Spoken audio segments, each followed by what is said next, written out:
Hi, what is up everyone? It's Emily and where's my book? I am finally doing my Dracula reread. And I actually got this copy in, I don't know where, somewhere in Belgium. Oh, Suki's coming over. It actually has Dracula and a couple of Bram Stoker's other works, including Dracula's Guest, which was an omitted part of the original manuscript of Dracula that they had found and decided to include in this. I don't know where in the book it takes place, so I am going to read it at some point though. But I'm so excited for this Dracula reread. I've been wanting to reread Dracula for years, and then every time it gets to this time of year and I just forget about it. I don't know why, I don't know how, I just do. But I really loved this book when I read it in school. Cannot wait to reread it. And I already started a little bit before I remembered that I wanted to film this vlog.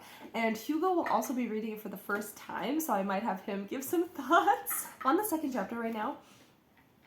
And rereading this, by the way, this is going to be full of spoilers, but it's a classic, and you know, everyone kind of knows who Dracula is, even if you don't know the story, and I definitely recommend reading the book if you haven't. But in this vlog, it's going to be pretty spoilery because I want to talk about reflections I've had since the last time I read it. I am just remembering and reliving the beginning of this book again, and I always laugh about it because when you think about Dracula, you think about bats and vampires and blood and stuff like that, and it's so funny because then you meet Jonathan, who is the actual protagonist of this story instead of Dracula, and Jonathan is a real estate agent who's traveling from England to Transylvania because Count Dracula has enlisted his real estate agency to help him find new residents in London. And so Jonathan, the whole beginning is his journal entries, and it's him traveling through Europe, and it's hilarious because in the first sentence, he's like, yeah, the train was an hour late, and I'm like, I looked at Hugo and I was like, this is so relevant even today because I cannot tell you how many times the train has been hours late. It's just funny because since I never really rode the train in the States, it's not really a thing. But coming here, I rely on public transport all the time. Anyway, so the whole thing was that the train was an hour late and he was going through Budapest and he's heading towards like more to the east. He's talking about the food he's eating and the people he's meeting and how when people find out where he's going, they're all like giving themselves the sign of the cross and like, you know, praying for him and like laying their hands on him and they're like, don't go. And he's like so confused. He's like, this culture is interesting. It's very different than like how we are in London, and it's really just because these people are so terrified of Count Dracula because they know of what he does. They've heard stories of what he does and they're terrified for this man. But then the driver picks him up and he gets to Castle Dracula and we meet Dracula for the first time. And I don't know what you picture. A lot of people I think picture like Nicolas Cage or like the version of him with like the slick black hair and like this suit. I feel like that's what a lot of people envision him as. And he actually is quite old with this like long white mustache. And it's really funny because Jonathan shakes his hand and he has this moment where he's like, I'm just now remembering. I don't think I ever saw what the driver's face looked like, but if I didn't know any better, I would say that Dracula and the driver are the same person. Spoiler alert, they are. It's so funny to me because all I can imagine is Dracula running around his castle with like different outfits and costumes and like beards, because the driver has like a long brown beard, and so he definitely did something to change that aspect of his face. And so Dracula is putting on a sort of performance for Jonathan to make him believe that he's not the only person living in this castle. I literally can't stop laughing about it when I'm reading because he is really trying his best. And Dracula is unironically an amazing host. It's like midnight when Jonathan shows up and he's like, oh my gosh, you must be so hungry here. I had my servants make you dinner. He doesn't have servants making dinner. And he makes this amazing meal for Jonathan to eat, and then Count Dracula brings his bags up to his room himself to help him get settled, and he's like unironically such a good host. It honestly, it is so funny. And then Jonathan is just like, wow, this is amazing. I can't believe everyone was so like worried about me. And he's like a little bit like interesting that this place is so empty, but yeah, it's late. I get it, I guess. Anyway, and that's just within the first 2 chapters. I love this book, and I cannot wait to reread it and like see how my interpretation or like feeling about this has changed. I think in school we read sort of an abridged version. We skipped a lot of the chapters that were unnecessary to the plot. So I am interested to get a full scope of this book, and I think a lot of the stuff that we skipped was the Renfield things, because he's kind of a weird character. So I'm interested to see more of a scope of him and the other aspects of this book that maybe we only glossed over in school when I read it for the first time. So I'm excited to read this again, and I hope you follow along. If you have read this book or want to reread it, definitely let me know any thoughts that you have about it in the comments, because I'm excited and interested to hear what everyone else has to say about it.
So I've just finished chapter 5. So I'm now, or no, I just finished chapter 4. So I'm starting chapter 5, which is when we meet Mina and Lucy. And Mina is one of my favorite female characters maybe ever. I love how smart she is, and I think when I first read this book, I related to her a lot. And I don't know what it is about her.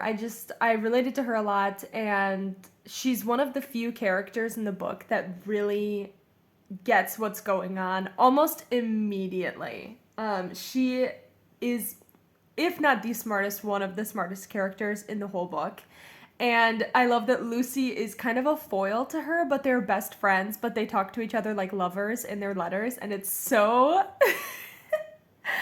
I just love them so much. I love that like in Mina's letter, she's like automatically like, I long to be with you by the sea. I long to walk hand in hand with you. Like they are so in love, but like not really, but yeah.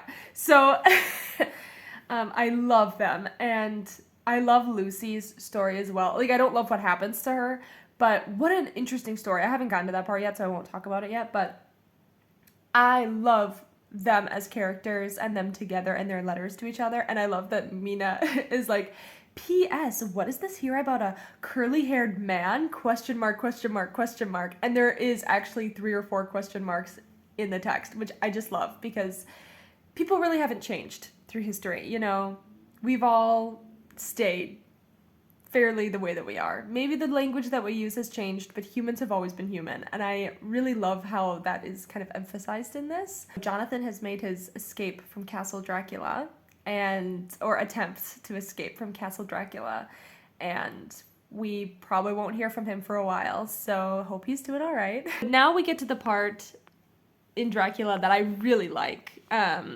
which I love the opening. I think it's a great opening. I think it's suspenseful. I think it's fun. I think it's interesting. But I think also that it's very different than what people... Oh, well, this whole book, I think, is different than what people expect it to be. But now we're getting to the part where things are going to start getting, like, really interesting, and we're going to meet all the main characters of the rest of the story. So I really love this section as well. So I'm excited to see that kind of unfold again. One thing that always, like, makes me mad about Dracula interpretations, though, is that they always have it where Mina falls in love with Dracula. This is going back to the whole Mina thing, sorry, because she's, like, my favorite character. And it actually makes me really mad because nowhere in this book is there any sort of inclination that she is in love with Dracula or is anything but faithful to Jonathan and, like, her friends. And I understand that when you're doing an interpretation of a book, you have to take some liberties to keep the story interesting and everything. But it actually makes me so frustrated to see that they boil her down to just a love interest for Dracula, or, like, some conflict between, like, Dracula and Jonathan is, like, a love triangle. It infuriates me.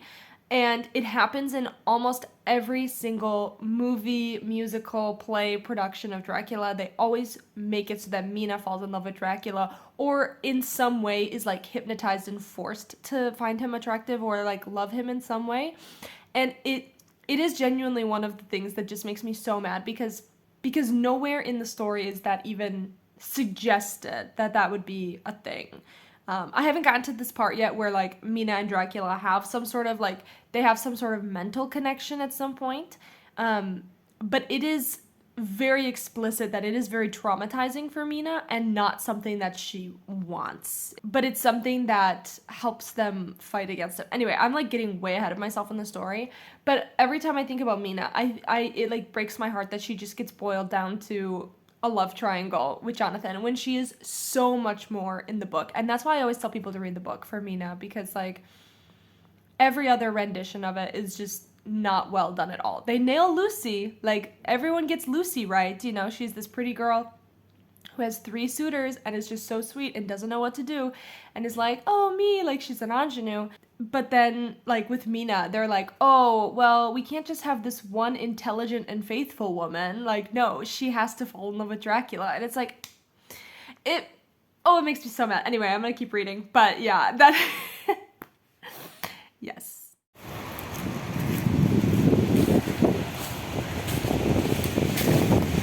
We're walking in a windstorm. We're crazy. The things we do for coffee. Yeah, we're just going to a coffee shop right now. But we're walking. Woo! You okay? Jesus. But Hugo is gonna start Dracula. Shit. Okay, I gotta stop filming. Okay, bye. Oh no! What happened? Did like a little.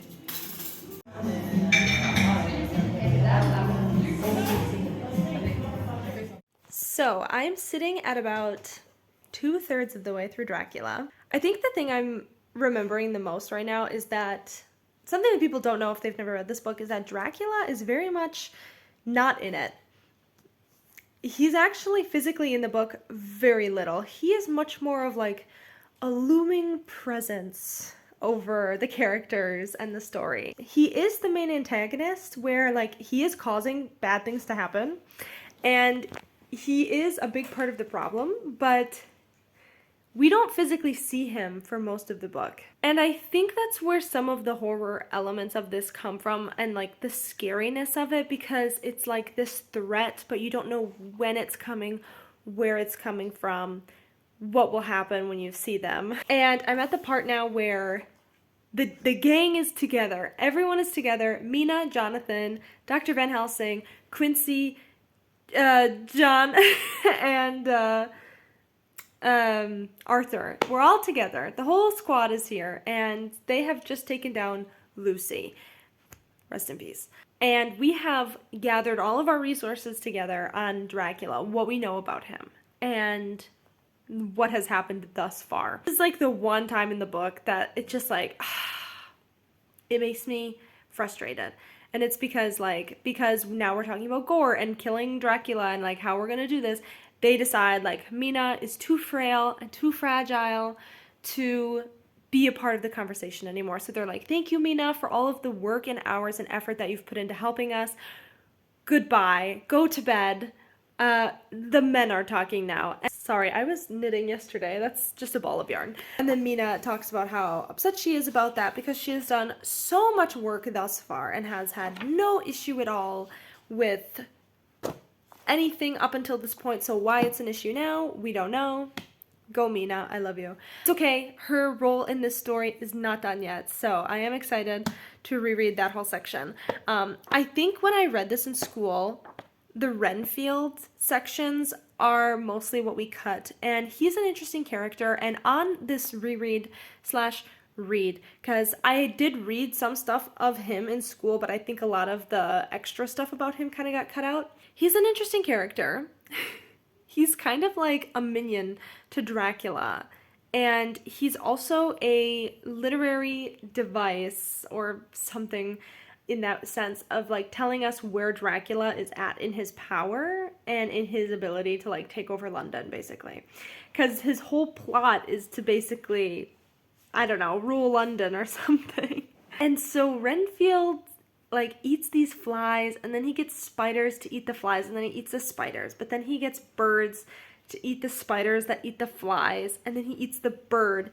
And it's like this idea of like how many lives you're taking in, like when you eat something, if that thing has eaten many other living things, it's like more powerful or something like that. It's a very interesting concept, pretty messed up, to the point where he attacks the doctor and tries to eat him because like in a way he's like emulating Dracula. Like that's kind of the whole thing. Interesting. He is a character that feels very different than everything else in the book. And yeah, I don't remember how his story ends, so I will be interested to see what happens with that as I head into this last third of the book. And I'm reading in a different copy now. I will show you. It is this beautiful hardcover. It's in this like plastic casing. You can't really see it super great, but it's a special edition. There are only, I think, 10,000 copies in the world, and like Hugo saw it, and then he was like, well, we have to get it because there's only so many in the world. Yeah, only 10,000, so this is the 3,574th. Beautiful art here, and nice big font, actually. So, yeah, there's chapter 1. I don't like this copy as much as my other one because my other one has footnotes in it, so I can reference it when I'm not sure what the characters are referencing, or like sometimes they speak in Latin or other languages, and like briefly, and then my other book has the footnotes to kind of translate what they're saying, or if there's like cultural references that we don't understand anymore, I can understand the cultural references. I've been reading that one because Hugo, since he started his reading thing, took my other copy, and so now I'm reading in this one. Yes. So I'm gonna get back to it. I will check in with you later.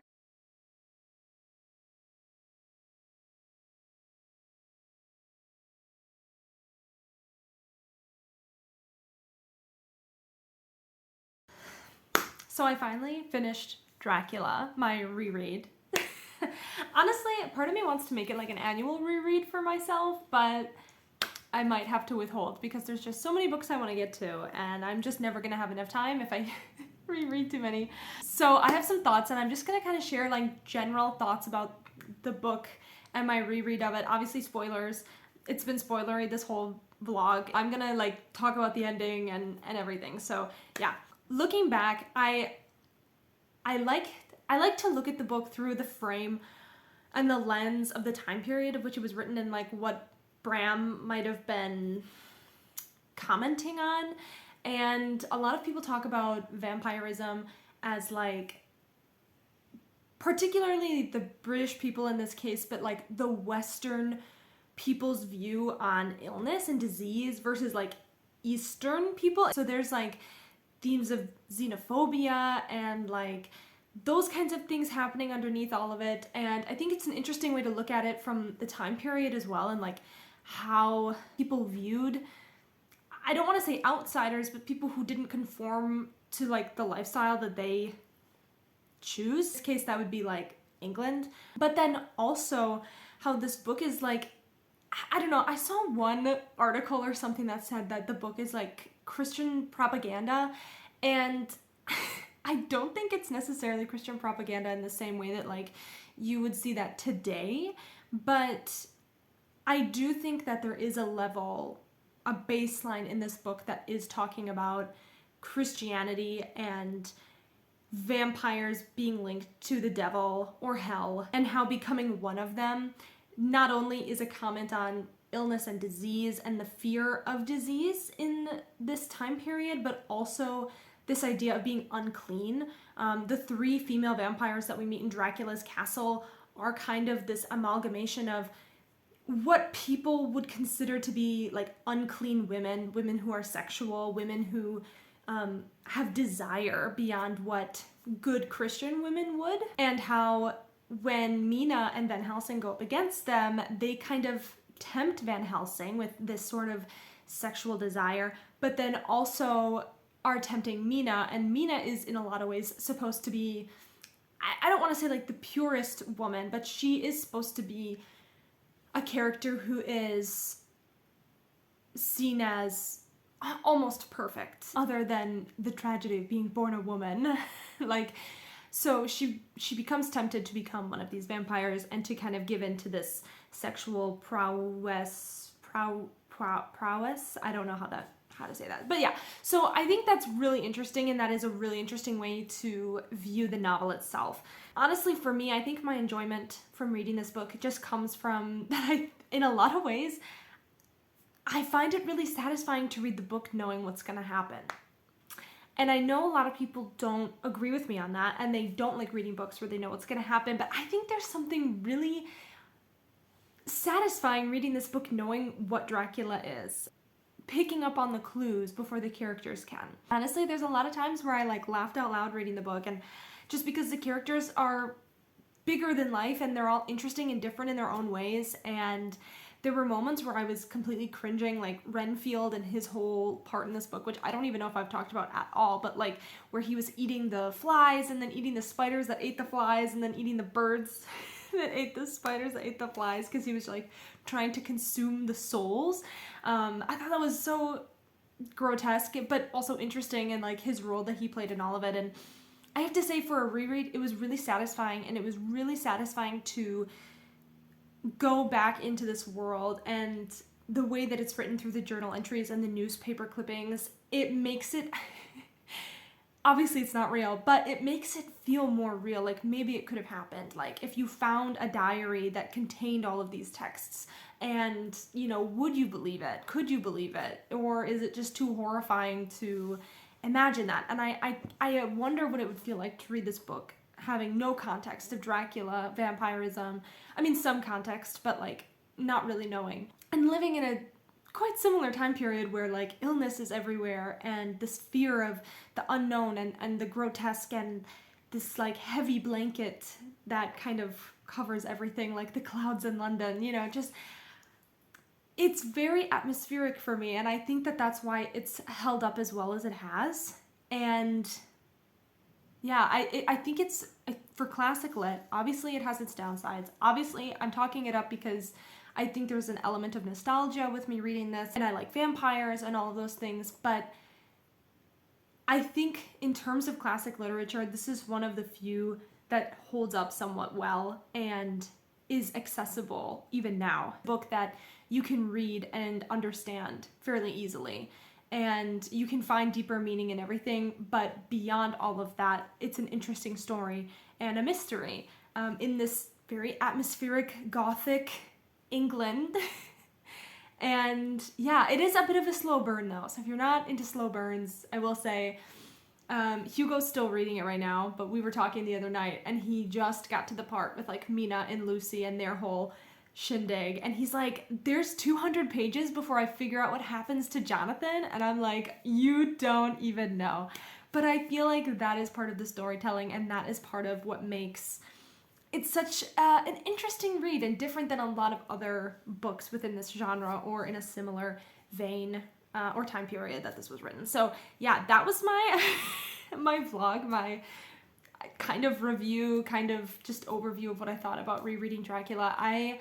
I'm definitely glad I reread it. I will probably try and reread it again. I'm also subscribed to the Daily Dracula, so maybe I'll just do that from now on. If you don't know what that is, this is like not sponsored or like affiliated with me in any way, but it is this website that, because it's through diary entries and newspapers, but in the book they're out of order, and it's to make the story clearer in its own way, but you do read a lot of the stuff out of chronological order when you're reading the book. And so this person, I don't know his name, I'm sorry, he categorized and organized the book by date, and you get an email. So on the day that, I think the first entry is like, I don't know, May 3rd or something, or March something, March whatever, you will get an email just with the things that happen on that day, and it goes in chronological order. And I think that's a really fun and interesting way to read the book, because there will be days, weeks where maybe you hear nothing from the characters, and then all of a sudden you'll get an email